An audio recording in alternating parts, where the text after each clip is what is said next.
আসসালামু আলাইকুম everyone, welcome to ফারহাস food art. আজ আমি আপনাদের সাথে অনেক সহজ আর মজাদার বিকেলের নাস্তার রেসিপি বা বাচ্চাদের স্কুল টিফিনের রেসিপি শেয়ার করছি।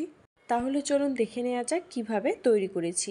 প্রথমে মিক্সিং বলে দিয়ে দিচ্ছি একটা রুম টেম্পারেচারে থাকা ডিম ফ্রিজে থাকলে আধা ঘন্টা বা 1 ঘন্টা আগে বের করে রাখবেন। চিনি দিয়ে দিচ্ছি 2 টেবিল চামচের মতো। চিনির পরিমাণটা কম করে দিয়েছি কারণ নারকেল আর গুড় দিয়ে ভিতরের পুর তৈরি করব, তাই এখানে চিনির পরিমাণটা কম দিয়েছি। এখন চিনির সাথে ডিমটা ভালো করে ফেটিয়ে নিতে হবে যেন চিনির কোনো দানা না থাকে। 1.5 টেবিল চামচের মতো দিয়ে দিচ্ছি পাউডার দুধ। দেওয়ার পরে আবারও ভালো করে মিশিয়ে নিতে হবে। তারপর দিয়ে দিচ্ছি 1 কাপ ময়দা। বাড়িতে ময়দা না থাকলে আটা দিয়েও কিন্তু করতে পারেন।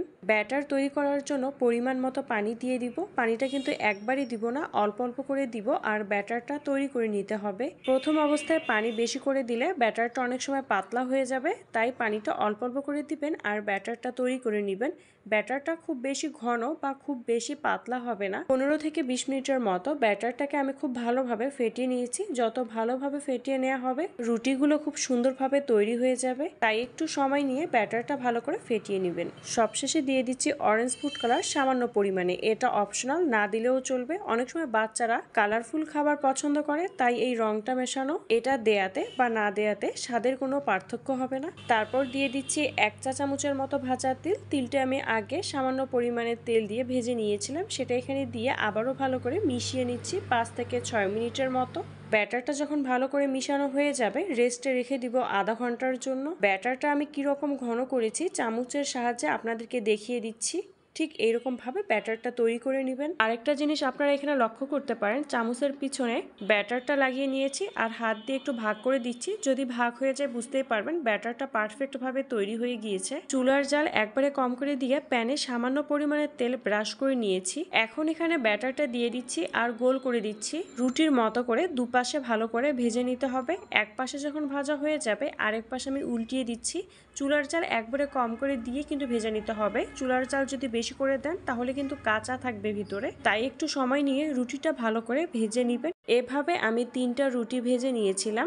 আবারও আমি প্যানে দিয়ে দিচ্ছি পরিমাণ মতো গুড়। মিষ্টি বেশি খেতে পছন্দ করলে গুড়ের পরিমাণটা কিন্তু বাড়িয়ে নিতে পারেন। 1/3 কাপের মতো পানি দিচ্ছি। গুড়ের সাথে পানিটা ভালো করে মিশিয়ে নিয়ে 2 থেকে 3 মিনিটের মতো জাল করে নিব। জাল করার পরে হালকা ঘন হয়ে আসলে এখানে আমি পরিমাণ মতো নারকেল কোড়ানো দিয়ে দিচ্ছি। তারপর ভালো করে মিশিয়ে নিচ্ছি। এখানে আমি সামান্য পরিমাণে এলাচ গুঁড়া দিয়েছি, তার সাথে কিন্তু তেজপাতাও ছিল। এখন ভালো করে মিশিয়ে নিয়ে ঘন করে জাল করে নিব। যখন গুড়ের পানিটা শুকিয়ে আসবে বুঝতেই পারবে যে ভেতরে পুরটা কিন্তু তৈরি হয়ে গিয়েছে। এখন একটা বাটিতে আমি নামিয়ে নিচ্ছি আর ঠান্ডা করে নিব।